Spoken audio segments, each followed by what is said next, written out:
A very good afternoon to Yang Berhad Senator Paul Loh Seng, Minister of Prime Minister Department, and thank you for joining us today. Next in our agenda today is on medical ethics, ethics in clinical practice, which is organized by Clinical Ethics Committee and will be chaired by the Chairman of Clinical Ethics Committee for KPJ Healthcare himself. Currently, he is a consultant nephrologist at KPJ Ampang. Ladies and gentlemen, please welcome Dr. Zaki Murad. He will introduce to you his panel member for this session. Dr.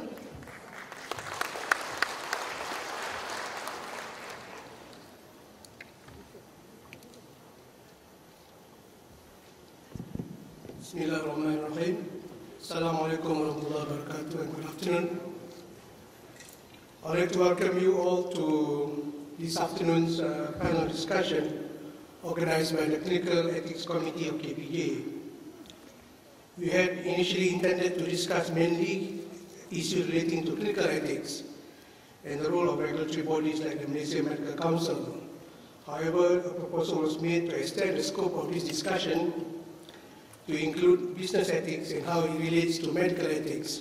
And I think this is going to be a very interesting session. Doctors these days do not practice in isolation.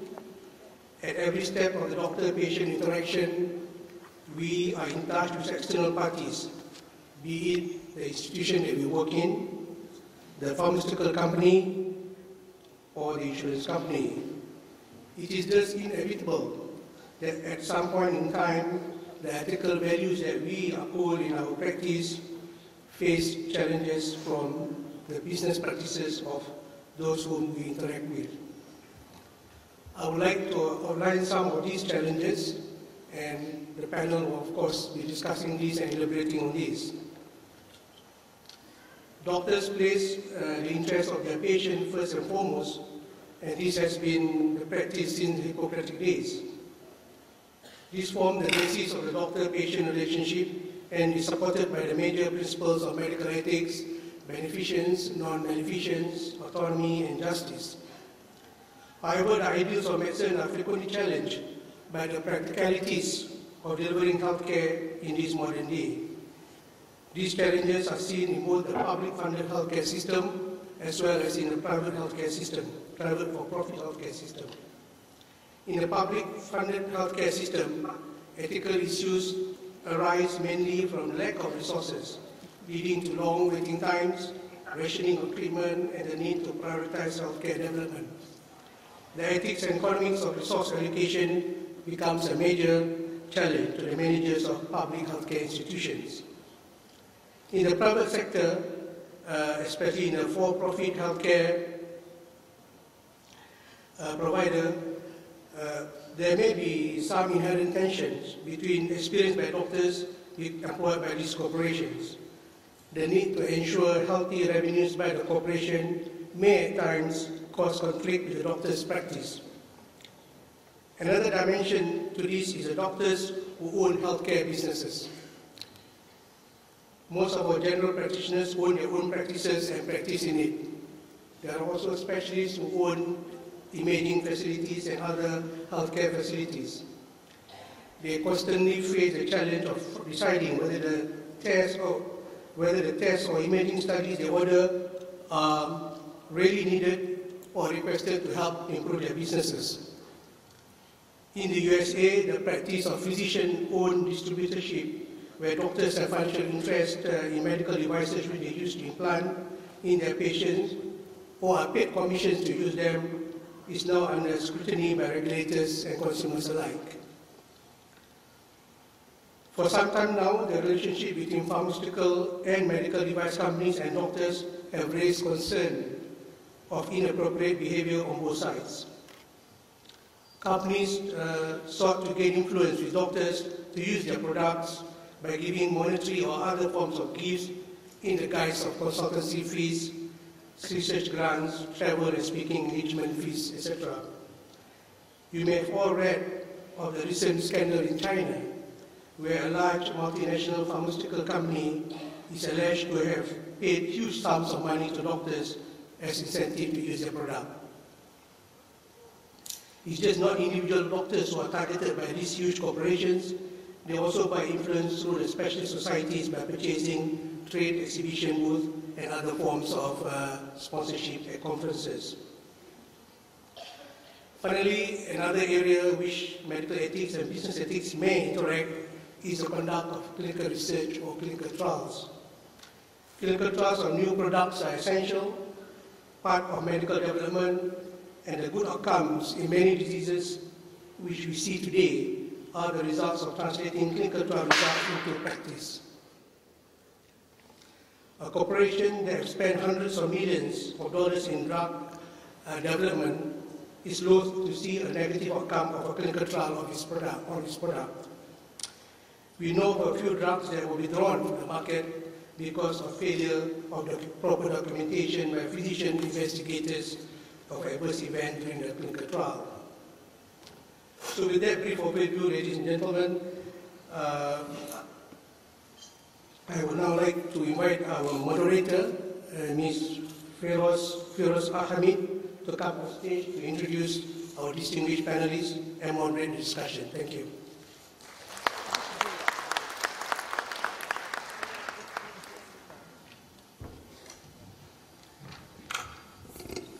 Bismillahirrahmanirrahim. Assalamu alaikum wa rahmatullahi wa barakatuh. A very good afternoon to all of you. Ethics. So much has been said, written, debated, talked about. Ministries are set up, governance are built, education modules taught in some fashion, yet we still debate what ethics is, yet we still see failures in every industry. I stand before you today, my name is Feroz Abdul Hamid, not from the medical industry, but I've taken time to speak to professionals from different parts and different walks of life on their take on ethics. And to my surprise, each had their own take on it, and very few converged in what the universality of ethics should really be. Is ethics based on what's legal? Is what's legal ethical? Or is ethics based on what's right? And what is right? By whose standard is what's right? Is it by tradition, by religion, by conscience, by society, or by community ways? So within us, I think there is a challenge of developing a form of universal ethics, and within that, I think, could lie the purpose of why we are all here today. So today's discussion, I have to give a lot of kudos to Dr. Zaki and Datin Padika Satya for extending the topic of clinical ethics beyond just the medical field into even discussing its impact in the whole community of business. Because every industry is a business on its own, be that politics or economics or religion or arts or culture. Everything has a business turn to it. So with that, before I introduce you to my panel today, the format is very simple. There'll be an opening question where all panelists will take no more than 5 minutes to answer, and then there'll be a dialogue-based question, which is interactive. So I urge you to please make time to ask the questions. And we have Dr. Tariq Ramadan all the way from Doha. He's live streamed in, and again, first Dr. Ramadan. And so I'll just take my seat and introduce you to my panelists.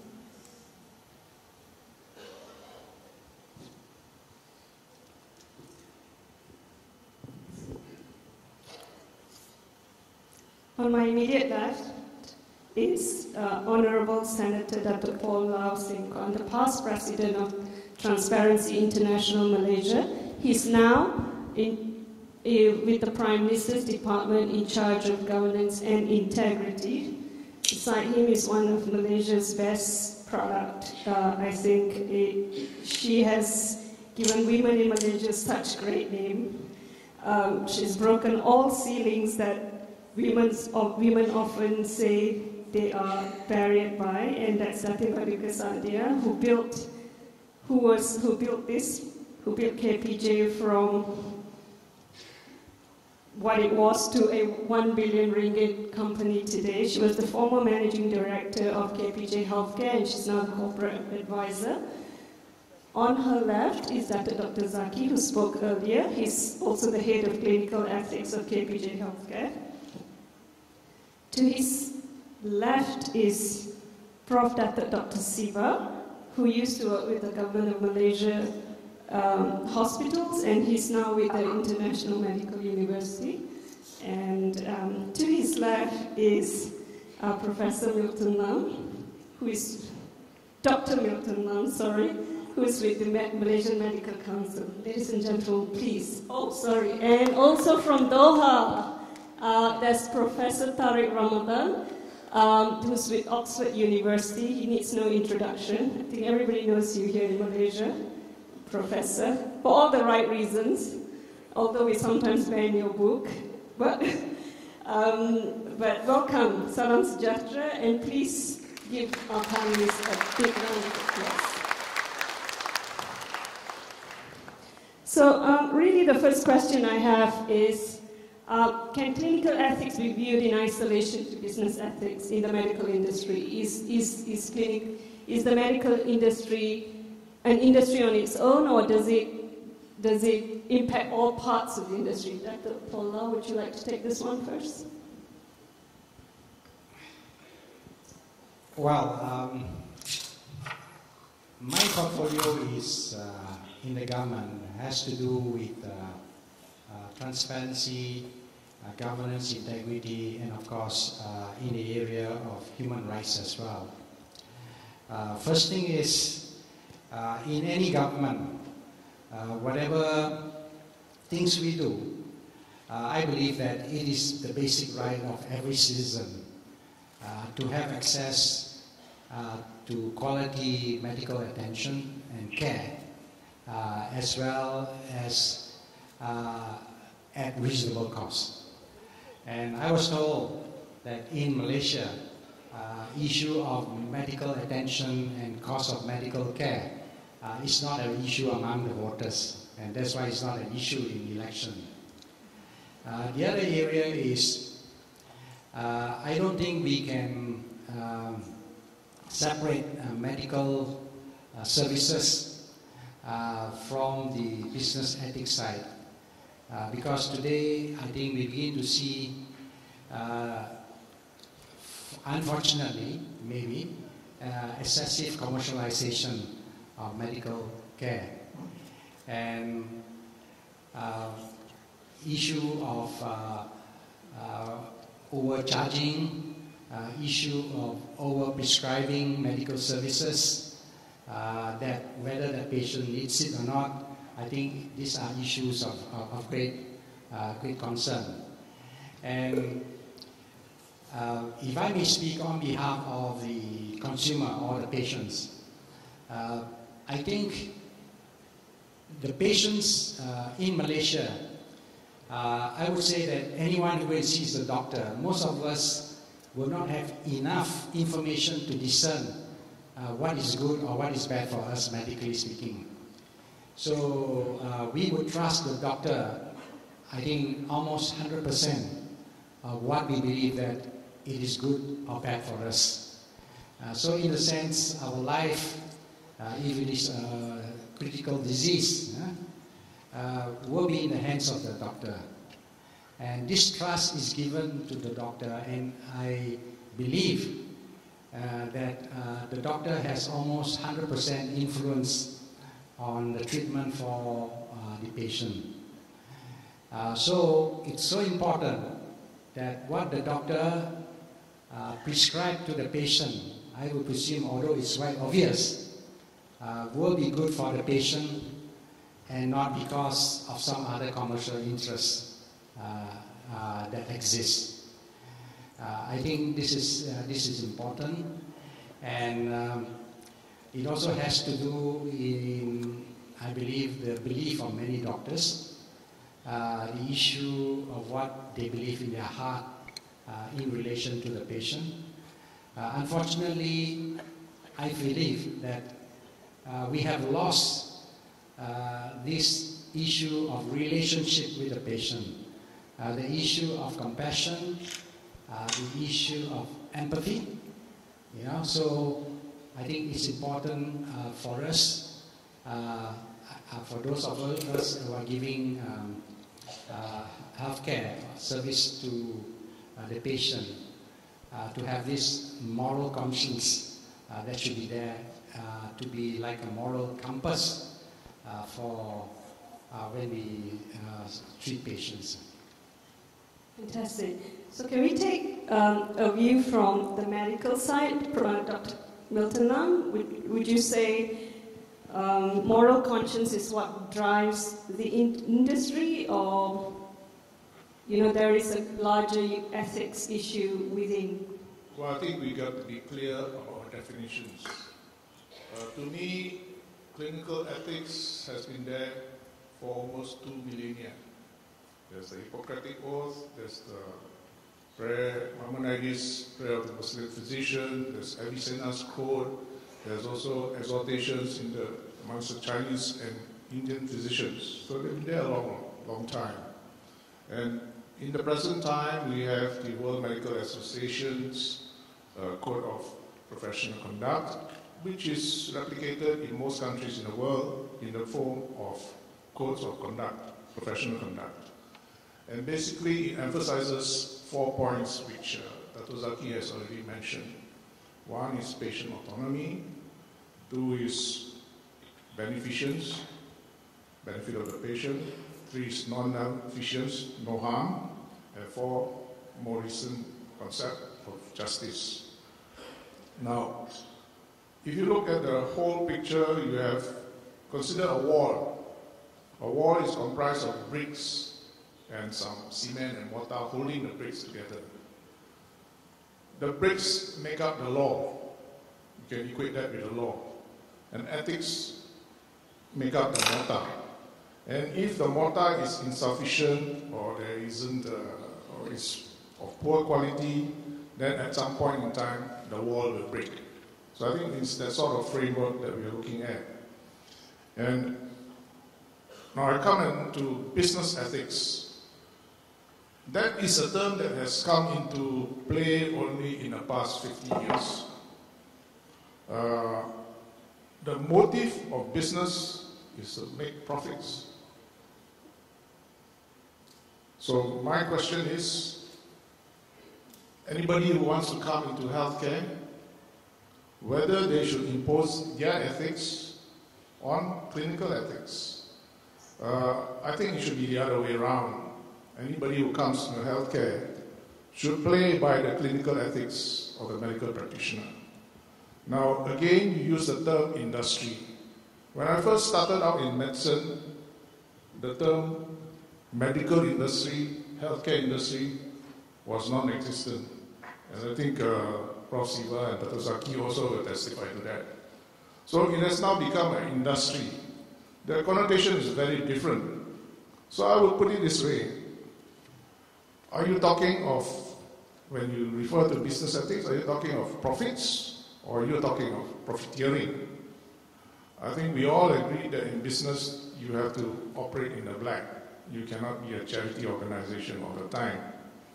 But having said that, there is a difference between profits and profiteering. I think YB's point about medicine being, how should I put it, influenced or maybe even sometimes corrupted by the businesses of those other healthcare industries, whether they be pharmaceutical companies, equipment companies, or even doctors themselves. I think there should be a distinction between a doctor who practices as a healer and a professional and a doctor who conducts himself like a businessman. If you ask me personally, the doctor who conducts himself is a businessman, period. Although he may have the DR in front of his name. I shall continue afterwards. Fantastic. Prof. Ramadan, would you have what's your view on the perspective of clinical ethics in the larger fight of universal ethics, which you've been doing a lot of work on currently? Yeah, thank you. Can you hear me? Yes. Clearly. Thank you for the invitation. I'm sorry not being able to be with you this morning. To answer your question, I think that these are essential questions, and we have to start by saying, when it comes to medical ethics, and when it comes to business ethics, and when it comes to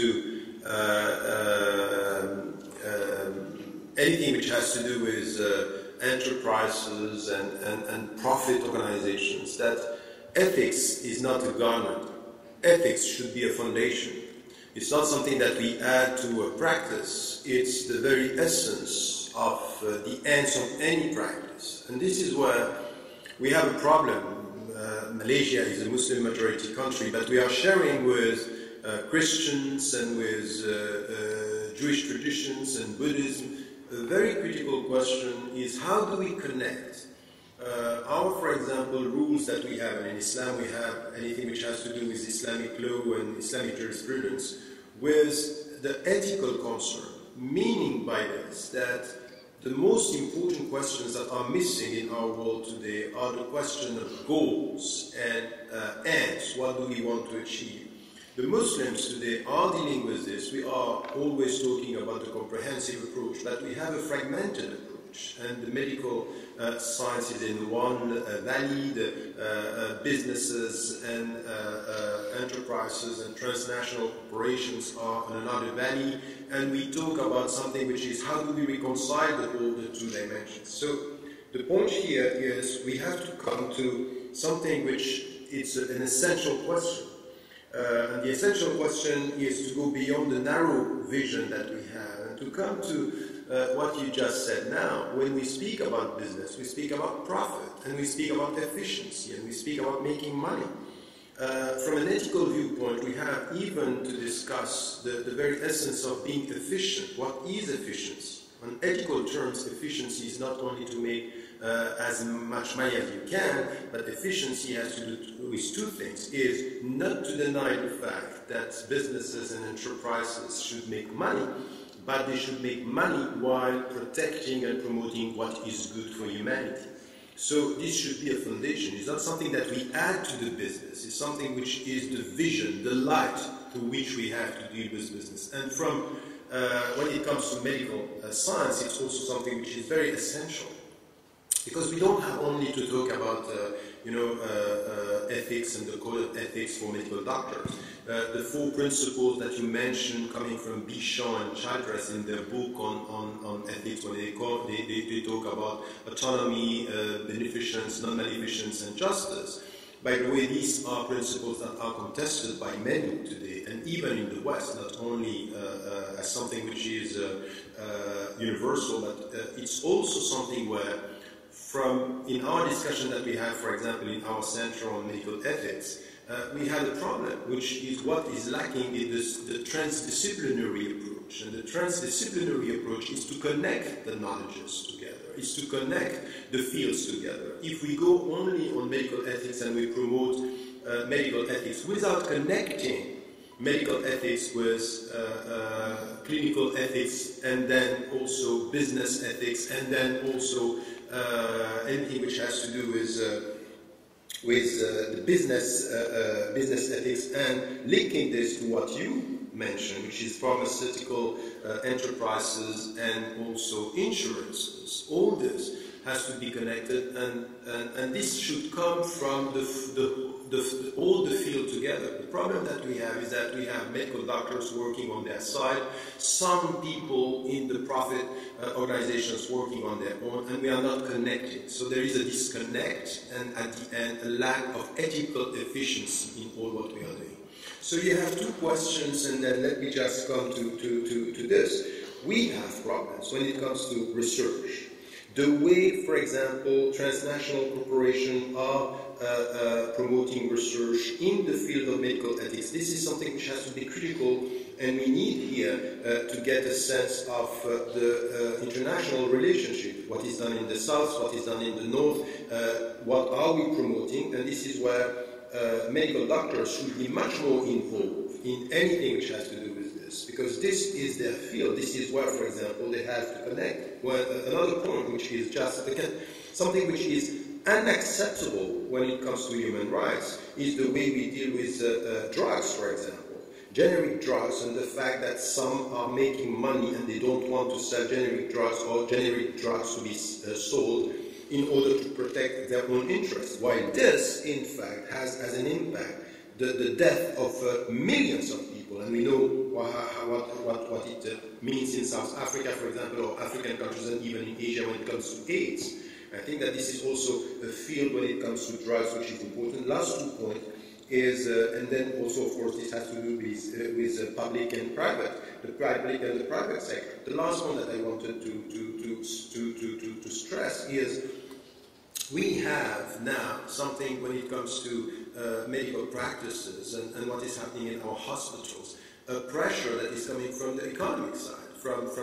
Because medicine and medical sciences are directly connected to money, and they are directly connected to how we deal with the money, even in hospital. For example, when it comes to very simple thing, difficult for a medical doctor, but simple thing when it comes to euthanasia, organ transplant, organ donation, all this is connected with the economic side, because a decision should be taken. In Switzerland, when I'm a Swiss citizen, we had to say that the medical doctor that is saying to the relative that the patient is dead should not be the same as the one who is going to ask for the organs. Why? Because there is a conflict of interest. In economic terms as well, because you have to take a decision.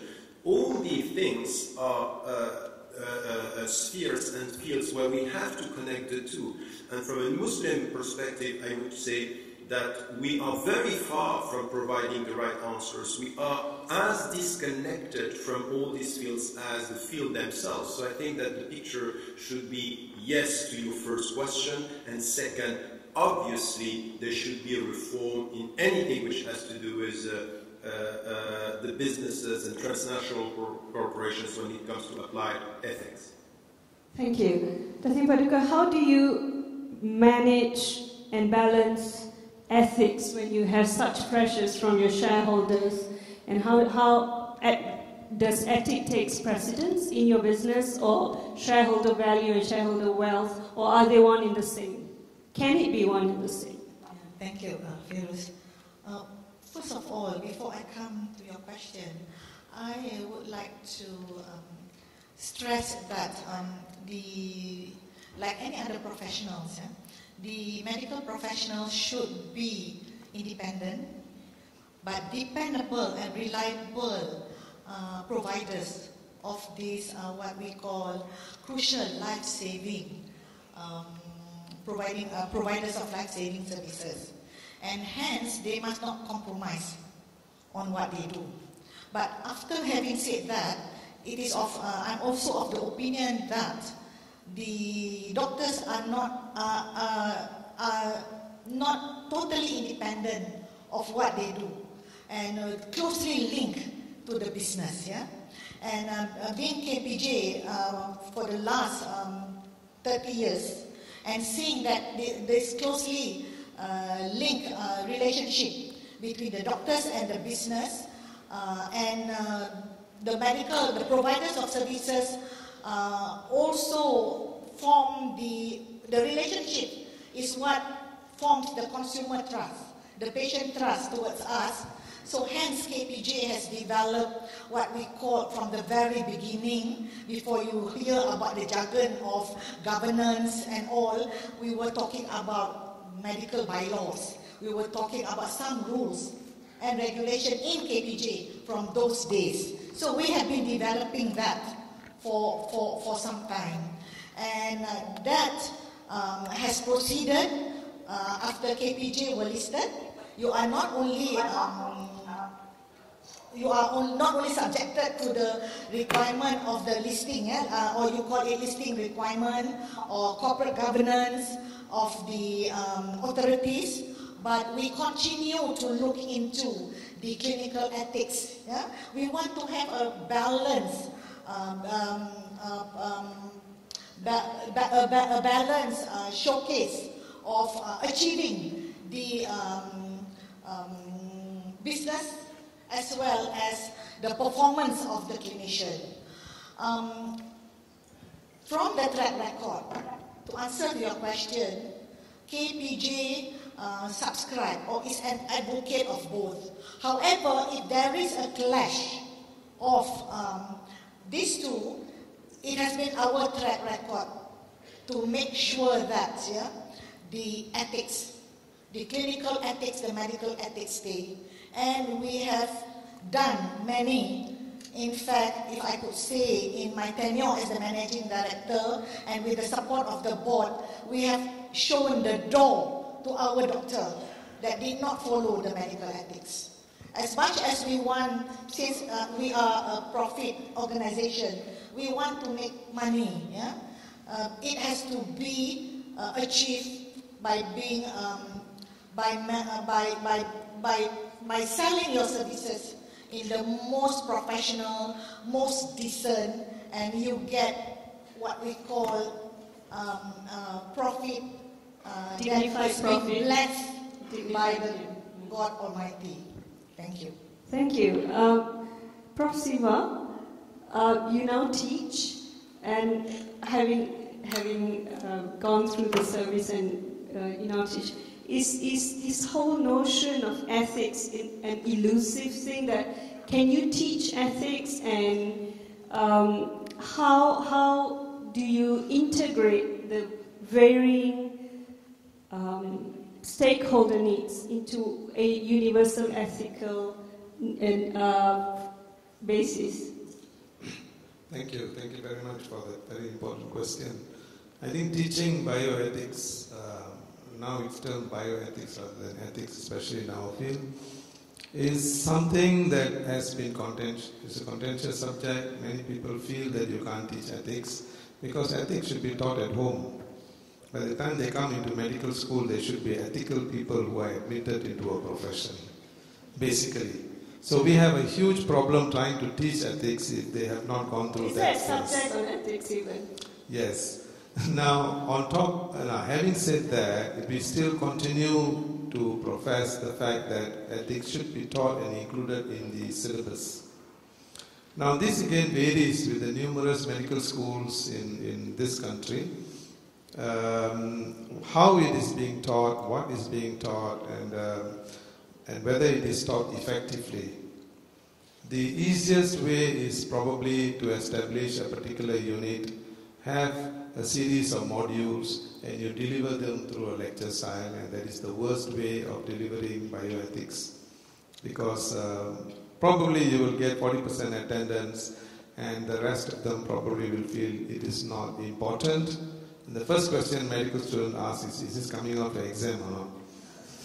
So you'll end up with actually not having shared that. Now, in our university, of course, we have a formal modules, but the modules are delivered such that it is meaningfully delivered through the existing teaching subjects. So you have some foundation that is given prior to them entering clinical school, and once they are in clinical school, they are kind of attached to whatever discipline they are, so that over a period of time, students are able to appreciate the contents as they should be delivered. Now, although it is done in a very noble way, you also find that whenever you teach ethics, an element of cynicism appears as the years go by, because you are exposed to learning ethics in a fairly unethical world, because the practice that goes on in our context in Malaysia is not the most ideal to actually learn ethics. I think this is of concern to us. How do we address patients? How do we discharge patients? How do you engage with your colleagues? What are the practices you do? Or you start correcting students and say, ideally it should be done like that, though the students say this is what was done. So these are very worrying ways. Now on top of that, there are also other things that are coming on that makes the practice of ethics much more difficult. And that is because all must believe in it, that it can be taught. not assigned to a particular faculty who will then deliver that. It must be part and parcel of the system. Just like anywhere else in practice, I think we should actually distinguish between professional practice and bioethics. Now that is all coming about, and why it is becoming more important today is that it is actually good people who are called doctors working in a bad system. And then you have to land up with looking at whether it's business ethics or not. I think business ethics is derived from medical ethics or bioethics, the philosophy of ethics. So even in business, you want to do things, you derive profit, but at the same time you balance between what is moral, what is right and what is wrong. Thank you. Thank you, Dr. Zaki. For 12 years, KPJ ran this conference, and this is the first year it's discussing business ethics or clinical ethics in the larger picture of business ethics. Your take on this extension and this, definitely transforming KPJ into new heights, definitely, with this new view, but your take really on can clinical ethics be viewed in isolation in this time and age, or has it been viewed in isolation? Thank you. Yes, I think it is very relevant that doctors also learn what drives businesses and how it impacts on their practice. I think medical ethics, as we understand it in the medical profession, is highly structured and codified. For instance, we learn about confidentiality, about treating patients near the end of their lives and that kind of issues, or the kind of areas. But in the real world, when we practice, we interact with so many other parties. So I think there must be cognizance on both sides, both the business and the medical, of each other's way of doing things and how it relates to the ethical values of the medical profession. If we don't do it now, increasingly now I noticed, particularly in the USA, the legislation is coming in to control this. So I think it's better that we doctors and the business people look at how they do things and find a common ground for some of the common ethical values that we need to agree on. In the US, as part of this current healthcare reforms, there is an act called the Sunshine Act, which now requires mandates doctors as well as businesses to declare financial incentives given to each other, money the corporations giving to the doctors.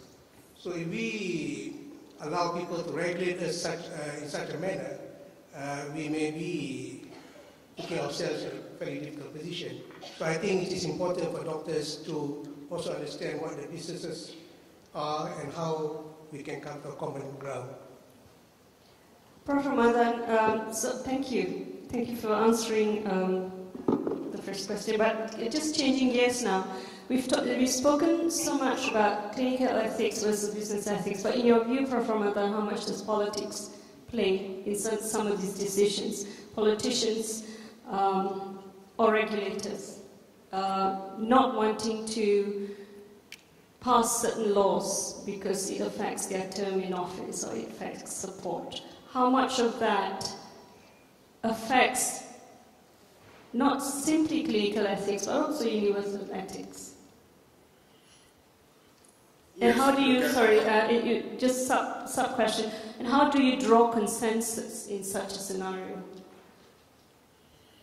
Look, I think that it was very interesting to listen to all the panelists, because very often when they talk about ethics, when we talk about ethics, we say, okay, these are the principles, but you have the but in real life, because there is something which is the very nice principles that we have. And once again, this is exactly, you asked a question at the beginning, which was the connection between the ethical and the legal. And yes, the problem is that not everything which is legal is ethical, and sometimes we end up being concerned with the legal, which is sometimes not ethical. And as Muslims, we have a huge problem. Now, when we come to real life, yes, we have the fields, and this transdisciplinary approach is very important. When it comes to politicians, they are not able to take ethical decisions and to come with policies, because in fact, in our societies now, there is a very powerful presence of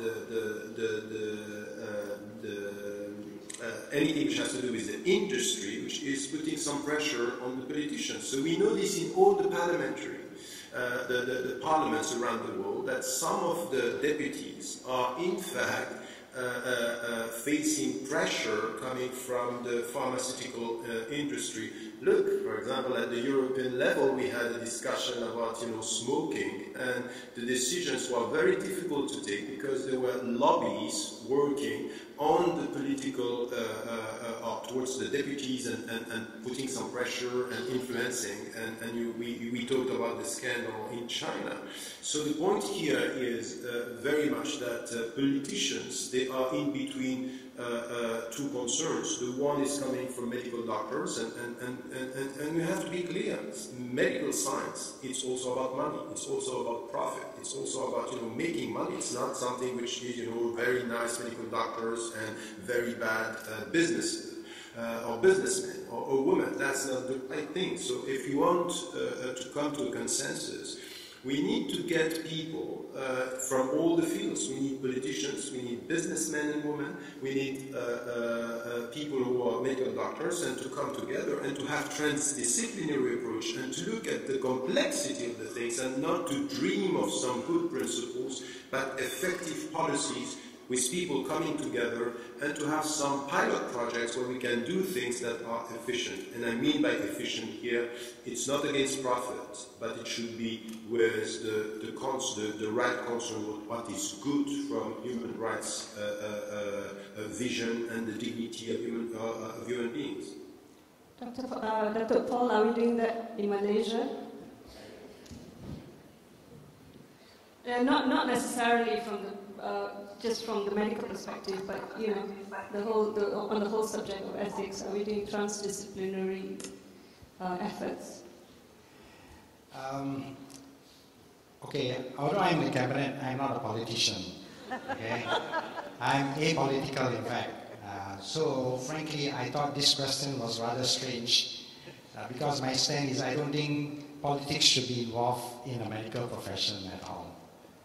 This is my take on it, But when you're trying to develop a transdisciplinary effort on universal ethics across the board, not necessarily medicine,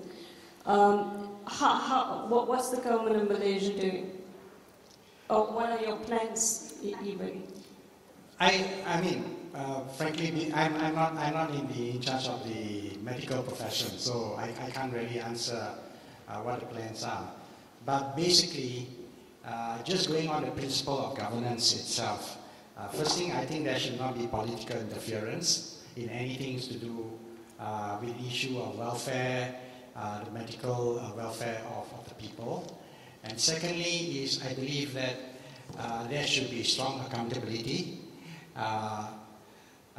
and strong accountability, especially peer-to-peer accountability among the professionals in the medical profession. Ideally, the regulators should not be so over-empowering, because I think the self-regulation, responsibility of peer-to-peer accountability, I think would be a better model. And the other area, I think we have to ensure that the issue of governance and transparency in the decisions that are made must always be there, and it has to be the interests of the patients first, I believe. Yeah? And finally, I think also we have to guard against lobbyists, especially in the area of dealing with the pharmaceutical industry, because as much as, yes, we want to ensure that research are done, drugs are there, but in the area of introducing drugs before it has been properly tested, or favoring one brand or one drugs over the other just because for political reasons or for political connection, or just because some drug company, for some reasons, is able to give more political financing to certain parties and all that. I think all this should be avoided. And the bottom line is we have to make sure that the integrity is intact. But I think this is really a question to both Dr. Nurtulam and Dr. Zaki, really, because both of you are in MMC. So really, if you're talking about transparency, accountability, oversight of the industry, can there really be, let me just try and phrase this in a different way, like the Bar Council, for example, it's independent. The lawyers are independent of the government lawyers, for example. For MMC, the Director General also is the chair of the MMC, so he's the judge, jury, adjudicator.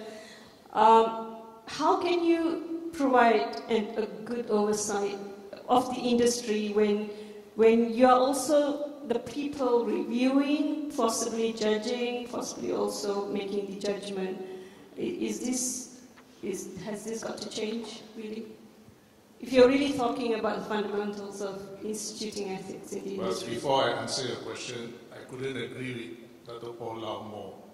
I wish he was standing for election because I vote wholeheartedly for him, but he's not.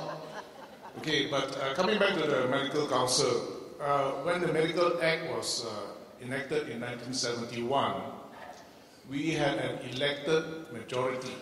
Just under 2/3 of the members of the Medical Council were elected.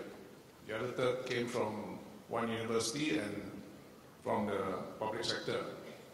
But in the past decade or so, just because of one clause in the Medical Act, which stated that a public university is entitled to have 3 representatives in the Medical Council, the Medical Council today is an elected minority. Only 1/3 of the Medical Council members are elected. The rest are representatives from the public universities and from the Ministry of Health. When the Medical Act amendments were first conceived in 1995, and it took 17 years before it reached Parliament, 2012, mind you, the elected members had wanted an elected president instead of the Director General of Health being the president. That is a model worldwide. But that didn't run along well with the powers that be. So we are still left with the Director General of Health as the President of the Council. In the amended Act, it has become an elected majority of 1. What does that mean? 17 elected members, 16 appointed members. Unlike other medical councils, where the composition is very different from what we have, we also, the elected members, also wanted lay members in the medical council. But the furthest that we could get was 2 lay members out of 9 to sit in a disciplinary inquiry. So there are still no lay members in the medical council. I think it's only fair that the patient, in terms of lay members, be represented, this is a personal view, in the medical council. At the end of the day, all of us are potential patients. Dr. Zaki? I just wanted to, the second part of your question about the role of medical council with the industries and so on. The medical council's purview is only on doctors. It has no purview about medical industries. So who oversees the industry? Well, the medical industries are not the pharmaceutical or medical devices industry in this country. They are regulated by different laws. There is the pharmacy, the drugs are regulated by the Drug Control Authority, and the medical devices now are under the Medical Devices Authority. So MMC can only take action against a doctor for any transgressions of the code of conduct of doctors. So if there is a collusion between this doctor and an industry member, we can take action only on the doctor, not on the pharmaceutical industry or whichever industry. Prof. Ramadan, do you have any comments on the role of oversight of an industry? I think that implicitly your question was quite explicit. In fact, by asking the question about the pharmaceutical industry, what may be in all our countries, and in Malaysia it's the same as all the Western countries, what we request from the pharmaceutical industry is to remain within the limits of the law, so it has to be legal. Now, the problem is that, yes, it's legal to protect your profit, but it's not ethical, for example, to prevent people from getting generic drugs to help the poor to be saved. So it's very legal, but it's not ethical. So if we don't come with something which is not, once again, very idealistic discussion on ethics, but to be able to propose, because this is a very important concern. We can't work against profit or only be generous and talk about compassion and generosity and solidarity and transparency to the pharmaceutical industry if we don't respect and understand that these are industries and enterprises that are trying to get money. It's all about profit. So how do we reconcile their concern about profit and our concern and common concern, universal concern about ethics? And this is where we need the political will and we need political discussion, and this is where we need also the citizens not to be passive observers, but people who are engaged in the whole discussion. And as I said, it has to be a transversal, interdisciplinary approach, and we should question the ethical dimension of what the pharmaceutical industry is doing, and not only to know if it's legal or not. Well, are we asking for too much? I mean, are we asking for something that can never be, trying to divorce profits from ethics? I mean, which comes to mind when you sit in the chair of a managing director? I need to, meet my shareholder value, or I'm going to go by my religious ethical principles. I mean, are we really, in 1 in 10 companies, when you do a survey, are we trying to institute the impossible? Although it sounds great on paper and lecture, is trying to converge ethics with profits ever possible? In any industry? Yes, it is possible. It is possible. And we had lots of discussion with people who are in the business. And of course, you are talking to the conscience of people. It's just if you want to maximize the profit while not caring about the life of the people, go ahead. That's not possible. So if this is the goal, we can't.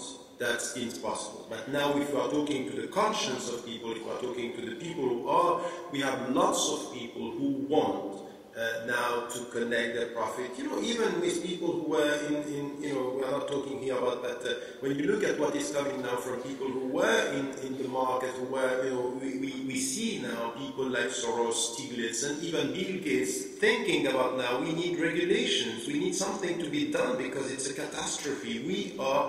We are destroying the world, so it's sometimes out of potential catastrophes that we come back to this. And what was said here in your panel, it's important. At the end of the day, we are all patient.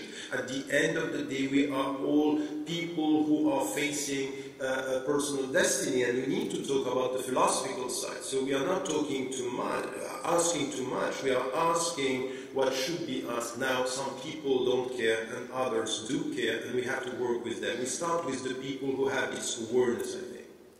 Thank you. I think at this point I'll open the floor to questions. Can we have some questions on the subject from anyone? You can just state your name and your organization and keep your questions short and to the point. Recently, sir, can we have your name and your organization, please, sir? I'm Dr. Namazi from the KPJ Selangor Specialist Hospital. recently Australian Broadcasting Corporation telecast 2 episodes on these issues, their pharmaceutical companies and how they have been influencing research, etc. Now, what was interesting was that the financing for clinical trials in the United States before the Reagan administration was funded by the National Institute of Health.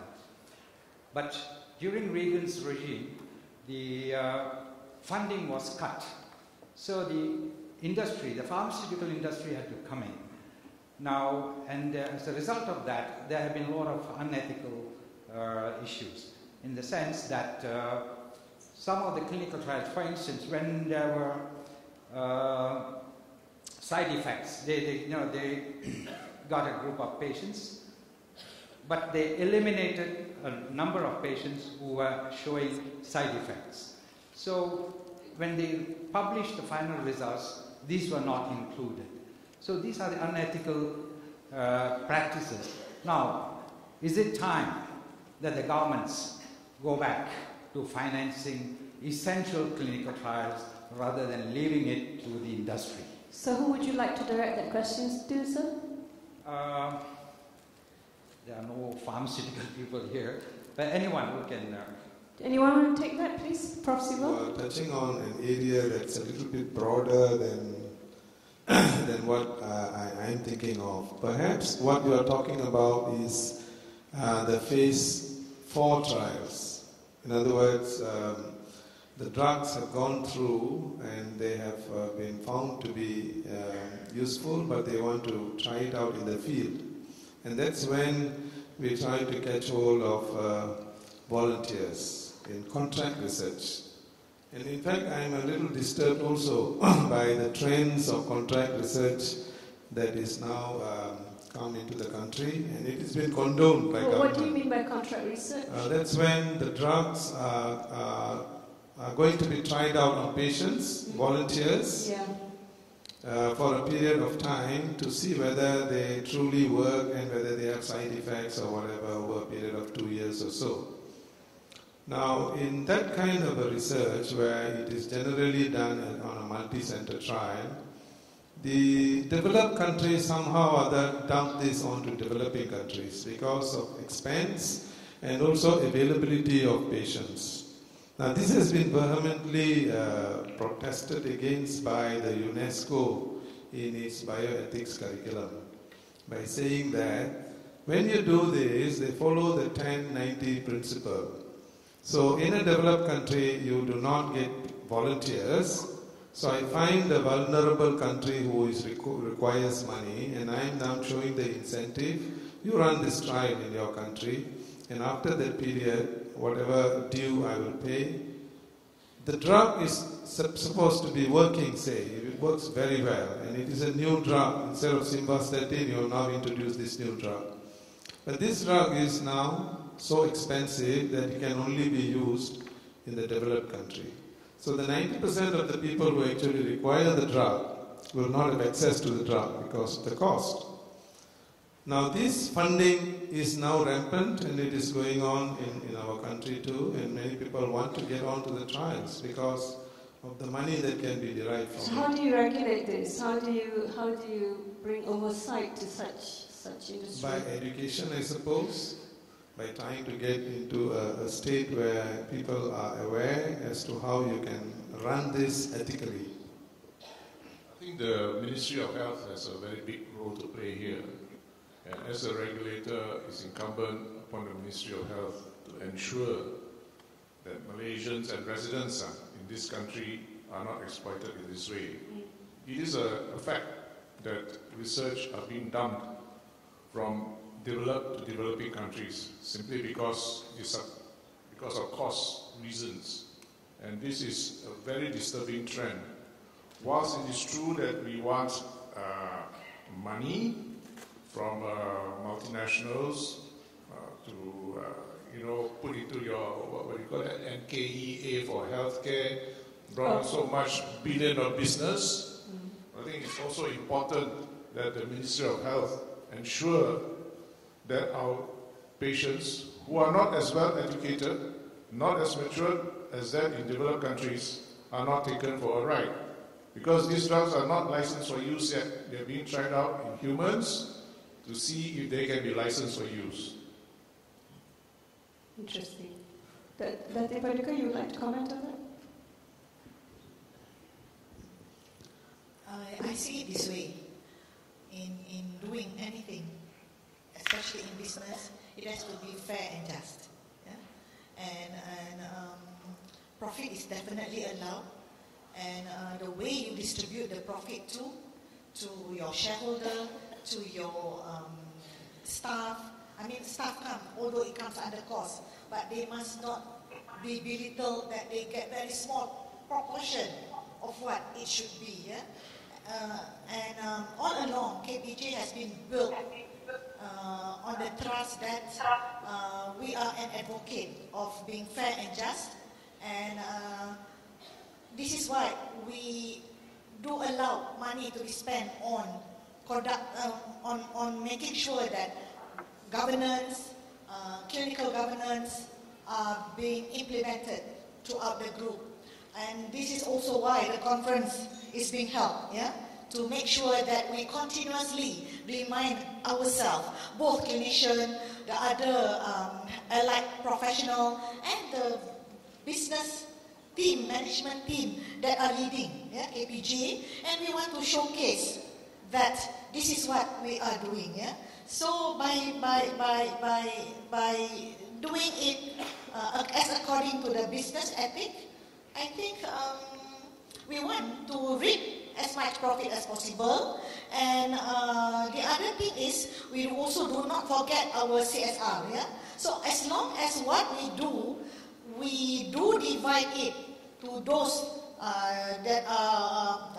that belongs to the group of needy. I think anybody that run a business, yeah, should be running it with full conscience. Should be running it, especially the leaders that are in that organization, that you are not profiteering, but you are getting something from your effort of managing resources, the economic resources of an organization, managing it well, and you are blessed with the result or the outcome of it.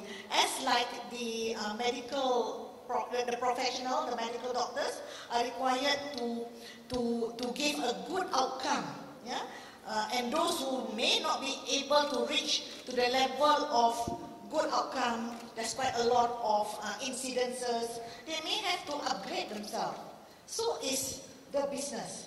You have to see that the fair and just formula should be adhered. Thank you. Any other questions from the floor? Sorry. Name is... Thank you, sir. Your name, sir? Dr. Teo from Malacca State Department. But I'm speaking here as maybe the ex-head of clinical research Malaysia, the NKEA project for clinical research. Just a bit in defense. I understand the concerns of the panelists about importing industrialized research to strain the medical ethics of our doctors. But just to clarify, medical research has been here, on industry-sponsored research has been here since a long time. And under the NKEA project, it was felt that it was better to have a body to monitor and to make the process more transparent, especially when there were big sums of money concerned to the investigators.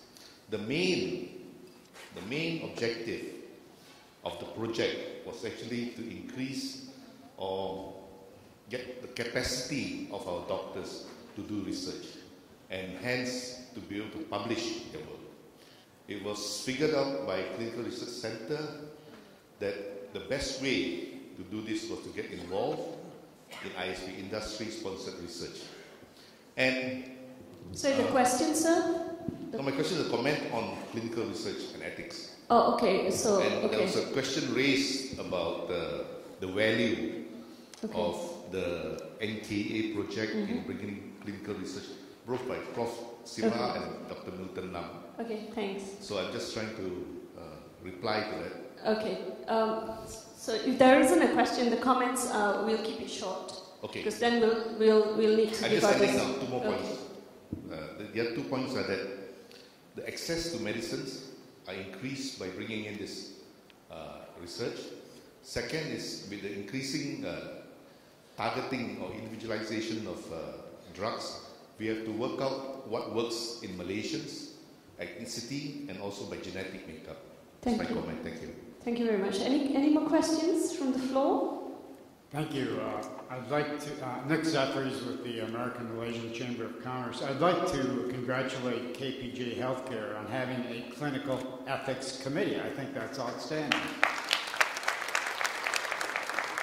I used to be on the board of a bank, and generally boards here are required, amongst the many committees they have to have, is an ethics committee to provide some focus on the subject and to make sure that practices are adhering to conventional ethical practices. In the medical industry and in the healthcare industry, I'm happy to learn from these proceedings today that there's a medical act, that there are various requirements placed in terms of ethical provision of ethical health care. But I have to tell you, as an individual, it's a little bit overwhelming, and I'm sure for the average Malaysian, including the average citizen around the world, they're clueless as to what their rights and obligations are. And it's a moving target. The industry itself is moving very quickly. How does an individual make sure or have some assurance that they're getting the best medical care provided and not overly influenced by interests that are working against that best practice? What do you do as an individual? Well, it's quite a difficult question in a way. How do you know that you're getting the best care? On one side, the onus is on the doctors to practice the best medicine possible. And institutions like KPJ and many other institutions encourage the doctors to follow good clinical practice guidelines, CPG, clinical practice guidelines. So that's on this side of the, but not all doctors follow that. So as an individual who comes to seek healthcare from a provider, how does he know whether he's getting a good care? It's going to be difficult. But the good thing about Malaysians is they do shop around. They go from one place to another and find out an opinion what is the best option for them. There are consumer advocates, but they are not very strong in this country about guiding patients on what will be the possible best care. And obviously, they can also get information from the website and so on, which is something that most of us do now. But to exactly answer your question, accurately, how do they get, I really don't have an answer. The onus is on us doctors to ensure that we do provide one. But is the onus also on the insurance company on how much you're insured for? You know, it also can depend on that, right? If you're insured for only so much, I'm just throwing this to all panel members, including Prof. Ramadan. Can I just sure. Dr. Zaki's reply? I think you should ask the doctor for his results, particularly if you are going for a procedure. The medical council under Dr. Zaki's influence is coming up with some means of measuring performances. First, performances of institutions, hospitals, and then hopefully later on, performances of individuals in terms of their outcomes. So I think that's the other way. You can also ask your friends or consult some doctors. I think we in the fraternity know who is practicing good medicine and who is not. But Dr. Milton, just as a follow-on to that comment that you made, Do we in Malaysia have a library of outcomes of hospitals and doctors? Is it made public? We don't have. We don't have. I think a lot of the private hospitals have outcomes, but they are not publishing it. Although they publish it? Although they are required by law, the private healthcare facilities and services regulations, to make available such information to the patient. We have got, well, the CEO of the Association of Private Hospitals is here. Yeah. They have agreed to make available this information to their patients, but on an individual basis. When in fact, they should be making this information on the website or whatever, you know, so that people know. The surgeons in the United Kingdom are having their own personal outcomes data published on the website. But so is that compulsory in the United Kingdom, or do they do it of their own accord? It is voluntary. Voluntary. But because most of the doctors in that particular specialty are involved, then the outliers stand out like a sore thumb. Sure. Dr. Paul, you want to comment on this? I mean, as I said in the beginning, you can have all the information, but I think for 90% of the Malaysian public, they will give the complete trust to the doctor actually. You know, I don't think they're going to go in all this outcome. They couldn't understand it anyway. And they don't even know the chances of coming out in one outcome from the others, you know. And he will say, ultimately, you are the doctor, that's why I'm paying you, so can you decide for me, you know. So at the end, the bottom line is going to be this: what is the level of integrity of the medical practitioner? You know, ultimately it boils down to his own integrity. And I would define integrity like this: is that you do the right thing all the time. And in this case, you do the right thing for the interest of the patients, not for your own self. I think that's important. And you do the right thing regardless of the circumstances, even though it's a cost to you. By this I mean that if you can't treat the patient because you don't have the skill sets, you don't have the equipment or whatever, then you should recommend to another doctor. Even you lose that patient to the other doctor, because at the end you want to see that what is available to that patient, you know. And of course, then the issue of disclosure, because as I say that there is need to have a relationship between the patients. And I do understand doctors are very busy people. I don't think they want to listen. The last thing they want is to listen to the debate between themselves and the patient. But I think it's the duty, doctors are duty bound to tell the truth to the patient and at least give them some idea of a wise decision that they should make and the risk involved. I think that's as much as you can do. But asking the patient to look at research data or outcome, I think in Malaysian conditions is extremely difficult. Yeah. You want to comment as well, Prof. I think I wanted to add on to what has already been said with regards to looking for best practice. One of the ways, perhaps it's so unique in our context of private hospitals where each is a contract doctor. You don't have a group of people working together, so you interact and then perhaps come up with a better practice. But having said that, perhaps the organization itself could insist on a clinical pathway so that all of us would have followed a similar way. And then you build into that a system of auditing your processes and outcomes. Maybe that will be one of the ways institutions can bring about a higher level of care. But there is also the danger of, like, you know, in the 90s you had the Bristol heart scandal where, you know, it was found that, you know, when babies were dying and it was found that there was a lot of cover-ups and there was this old boys club, I hate this old boys club within surgeons to do the cover-up, to hide outcomes. So this is a question for yourself, Prof. Ramadan.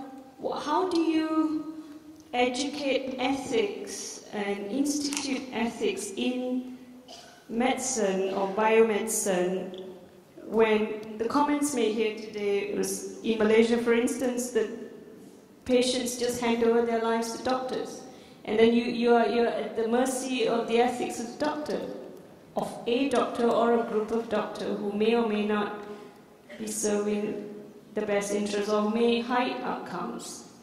How do you deal with ethics in those scenarios?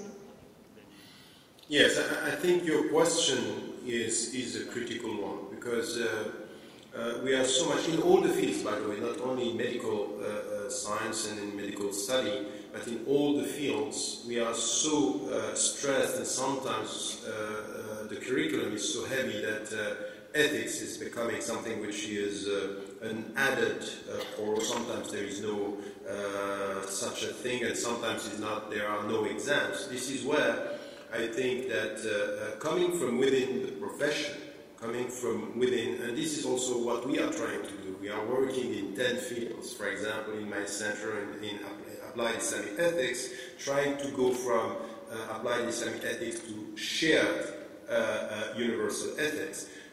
In medicine, in education, in bioethics, but also in media, in politics and all that.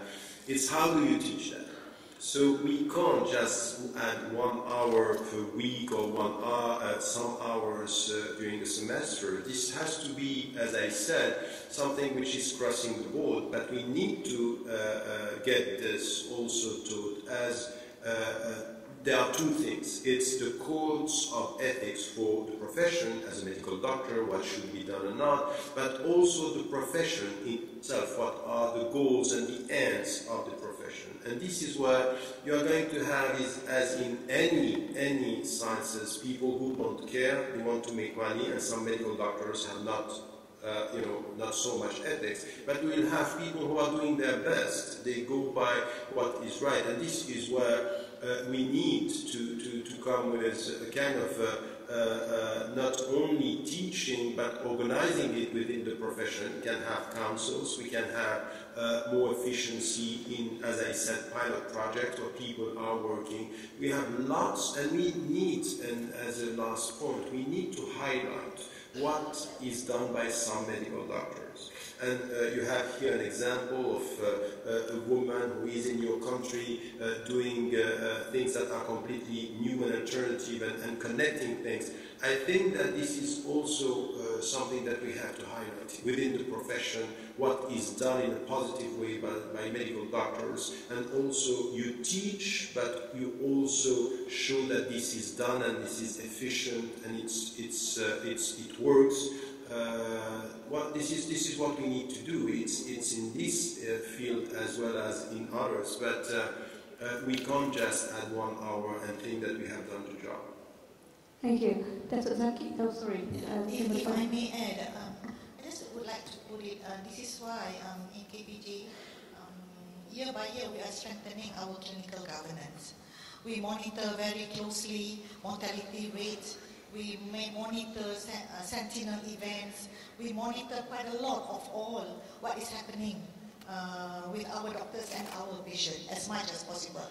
And I strongly believe more than 80% of the doctors are ethical, are doing as what they are supposed to do in any business or in any organization. There may be recalcitrant. Yeah? So I would say it is not an alarming issue that majority are not complying or not being ethical to what they do. Otherwise, for KPJ Group, we may not be able to reach to this level as what we are. So, keep reminding, firmly believe that humans here are trying to do good, and all the doctors have taken the Hippocratic oath to do no harm to patient. It may happen, and this is the concern, especially when I go for international conferences in healthcare.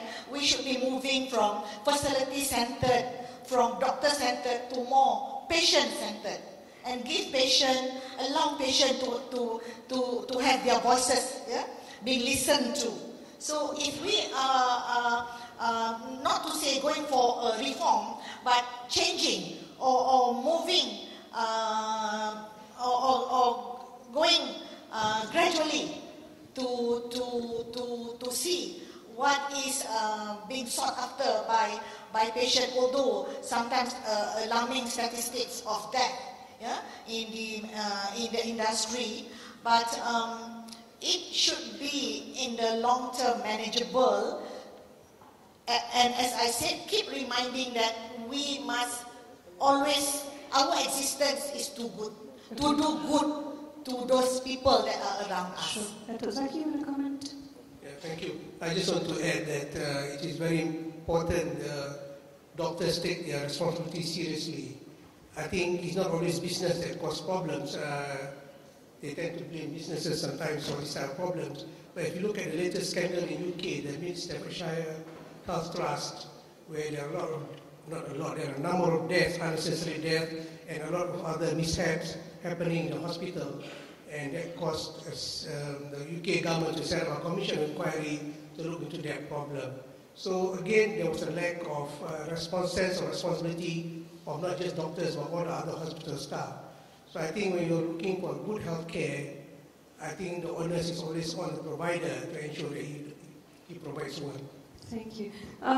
I've been given my first warning to end this, but just a couple of questions, and we'll take one last one from the floor. From me, I think I'll direct this one to Prof. Ramadan, who seems to have done a lot of work on this, where, you know, the line between moral, politics, faith, and medical questions, and on things like assisted suicide, euthanasia, abortion, forced feeding, surrogate mothering, cloning, DNA banking.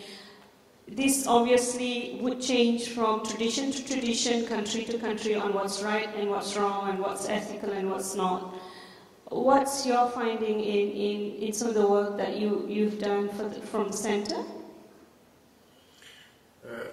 Look, we are working on this, on many of these fields, and this is where this is critical, because you know, the problem that we have with our contemporary sciences, and it's the case everywhere in the West and in the South, in Muslim majority countries as well as in others, is that we have a so fragmented way of dealing with these issues that we can come with some ethical or perceived as ethical values as to the part of the question, but missing the point on the whole issue.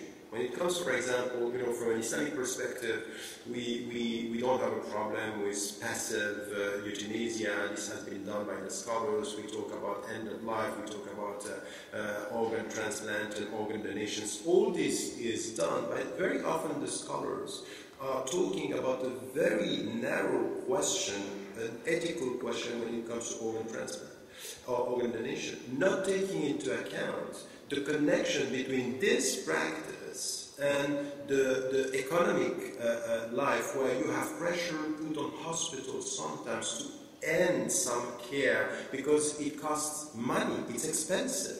So you can't just come with, oh, we are updated because we have, you know, ethical, Islamic applied ethics on one specific issue, and forget that if you don't take into account the way we deal with the poor, the way we deal with the medical, you know, the hospitals are dealing with the patients, if we don't have a comprehensive approach. So this is where I think that we need to work together, and they are, as it was said, we need to remain positive but realistic, not to be naive. The worst that we can do coming with ethics is to be naive and to think that with good intentions we'll change the world. Now we have to look at practices, we have to look at what the people are doing, and to come to linking these dimensions, because many of our Muslim scholars, for example, are completely out of the complexity of the discussion, because they come with legal opinions on the details and missing the point on the comprehensive approach.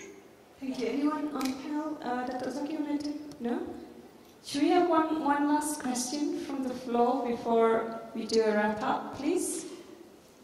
No? Anyone from the floor? overwhelmed?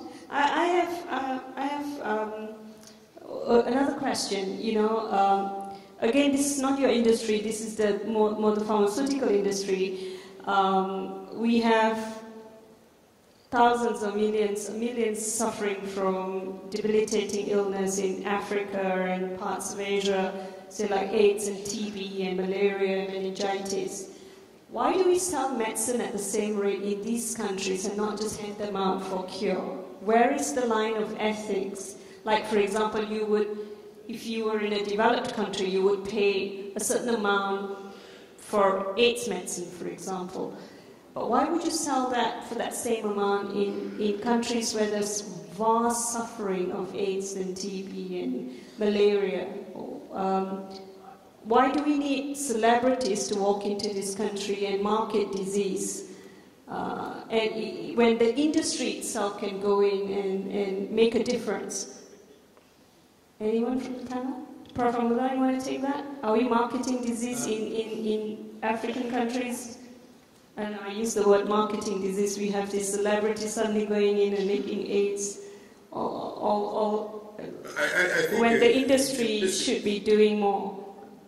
Yes, I think that in your question is the answer is that we are marketing, we are relying on, it's like a fashion coming with some people who are promoting the cases.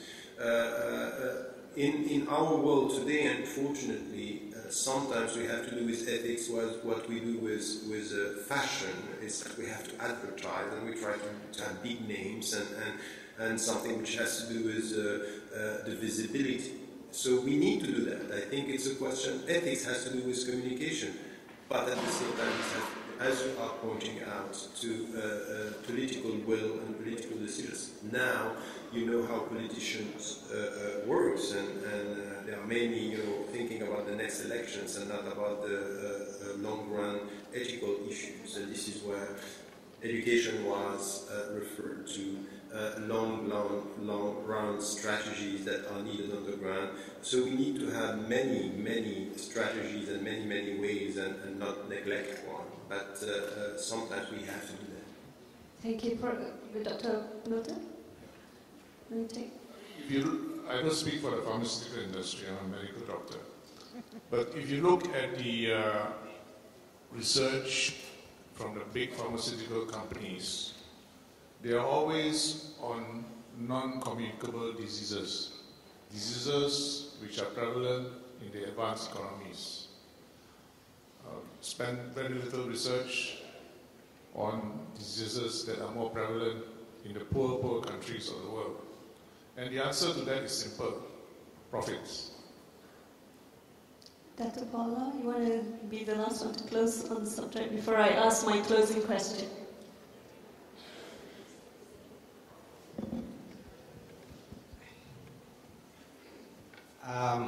Having participated in some of the negotiation on the free trade agreement, that was before I became a minister.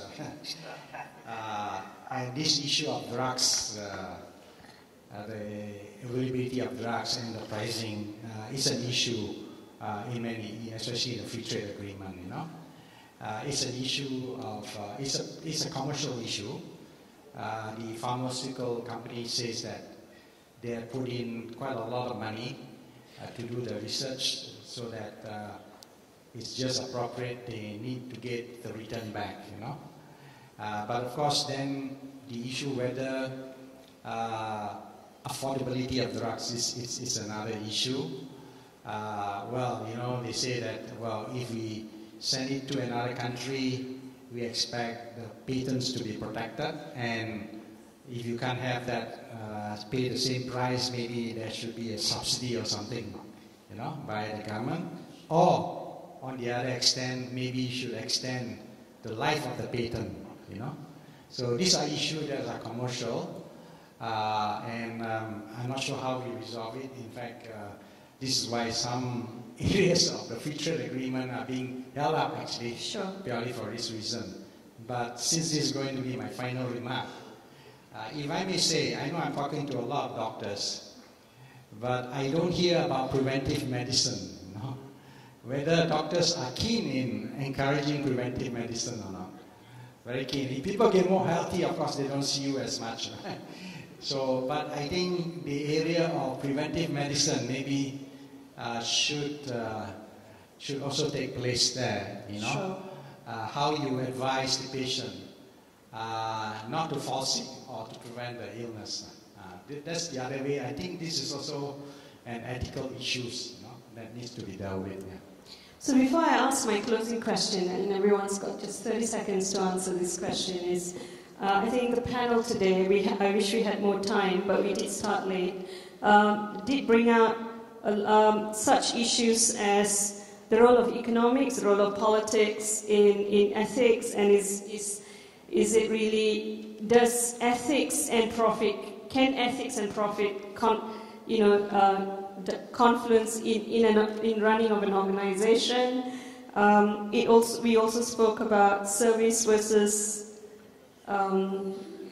best service versus keeping to targets, or what we call KPIs. And the big elephant in the room, which is the difference in ethical principles between medicine and biomedicine, because both are biomedicine, because both are driven by different motivations. So my final question to all panelists is, what is your biggest ethical dilemma in your area of profession? Your biggest ethical dilemma in your area of profession? 30 seconds. Because the organizers are going to throw me out of the room. Okay, Professor Ramadan, why don't you start for us? What is your biggest ethical dilemma in your area of profession? Is exactly what we were saying. How do you teach the curriculum while you are transmitting this very deep concern to values and ethics without being biased, but without being shy to question the goals and the ends of our knowledge? And I come back to something which is essential from a religious, a spiritual mind. It's the useful knowledge. It's how do you transmit knowledge and promoting that some knowledges could be counterproductive if we don't come with ethics. So useful knowledge, useful knowledge is essential. Thank you. Feroz, I think my dilemma is if incident happen, it's not being reported and it's being covered up and it's just or swept under the carpet. But if things are brought up on the table, there can always be improvement, can always be made. Or if there's really a major mistakes, you can always take it up. A life may be lost, or there may be some things else that can happen, or at least what we can do is at least to compensate for some losses. Okay. So the dilemma is not brought up. Okay. That's basically. Okay, Paul. My position, speaking as a minister, okay, is how not to compromise on a point of principle, if it is for the good of the public, against individual self-interest. Fantastic. Okay. Dr. Zaki? Well, I always find it difficult sometimes how to do the best when there are a lot of constraints, either the financial constraint of the patient or some of the resource constraint in my hospital, and yet you want to try to do the proper one, not even the best, the proper way of treatment. So that becomes sometimes a dilemma for me. Prof. Siva? I think the biggest dilemma I face is how to tell your colleagues to let the terminally ill patient die with dignity. Since I'm the last, I think I can have 2 bites of a cherry. Professionally, my biggest dilemma is in fetal medicine, simply because of the advances that have come into play. My other dilemma is addressing the inertia in government, inertia in the any regulatory body, inertia in the boards, inertia amongst doctors with regard to practicing ethically. And finally, I'd like to thank KPJ Healthcare for making this session possible, specifically Datin Paduka Sadia and Dr. Zaki Murad, for their foresight in including non-medical staff, non-medical members into this panel. And for that, I truly believe you're reaching new heights. I truly do believe. And Prof. Ramadan, we will fly you down to KL next time to speak more on the subject. And in closing, let me say everything that's good today is from God, and anything that's any shortcomings is from me. And for that, I do apologize. Ladies and gentlemen, please do give a round of applause to all of us. Thank you, Prof. Ramadan. Thank you, Dato, for joining the session, and also thank you to our moderator and speakers. With that note, please accept our tokens of appreciation from Dr. Zaki Murad. We'd like to say our thank you to our moderator, Ms. Fairuz Abdul Hamid.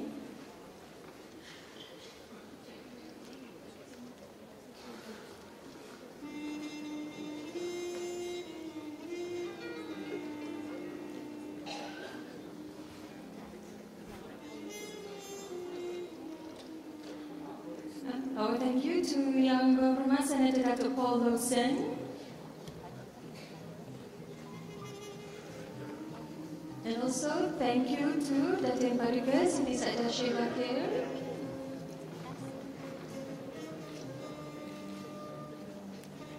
Thank you to Professor Dr. Sivalingam.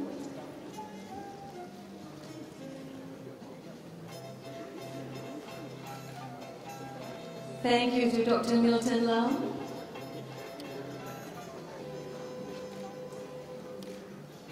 Last but not least, thank you to our moderator, Ms. Fairuz Abdul Hamid.